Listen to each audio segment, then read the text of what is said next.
Gas cylinder की कमी होने का जो डर है पूरे देश में फैला हुआ है और इसकी वजह से देश भर में लोग अब तेजी से इंडक्शन स्टोव खरीदने लगे हैं, जिसकी वजह से अब इंडक्शन स्टोव और इलेक्ट्रिक कुकिंग उपकरणों की मांग अचानक से बाजार में कई गुना बढ़ गई है। इंडक्शन स्टोव एक ऐसा स्टोव होता है जो बिजली से चलता है और बहुत सारे लोग इसी से खाना बनाते हैं। अगर मैं अमेज़ॉन का डेटा आपको बताऊं, अमेज़ॉन इंडिया के अनुसार पिछले कुछ दिनों में इंडक्शन स्टोव की बिक्री 30 गुना तक बढ़ गई है। 30 गुना। ई कॉमर्स कंपनी फ्लिपकार्ट का यह कहना है कि पिछले 4 से 5 दिनों में इंडक्शन स्टोव की बिक्री उनके प्लेटफॉर्म पर 4 गुना से ज्यादा बढ़ गई है।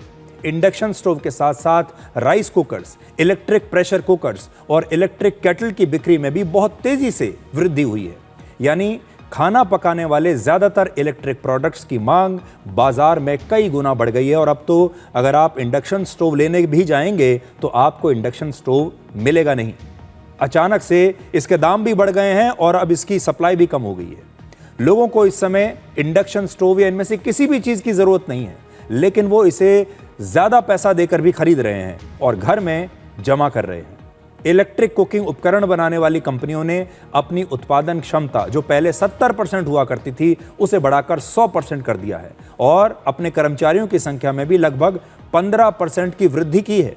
दिल्ली, मुंबई, बेंगलुरु और कोलकाता जैसे शहरों में ऑनलाइन क्विक कॉमर्स प्लेटफॉर्म पर इंडक्शन कुकटॉप पूरी तरह से आउट ऑफ स्टॉक हो चुके हैं। अगर आप ऑनलाइन ऑर्डर करने के लिए जाएंगे अब आपको कहीं नहीं मिलेंगे। गूगल ट्रेंड्स के अनुसार 12 मार्च को भारत में इंडक्शन स्टोव को रिकॉर्ड सर्च किया गया, यानी पूरी दुनिया, भारत में इस समय लोग इंडक्शन स्टोव को सर्च कर रहे हैं गूगल पर कि कैसे मिलेगा ये।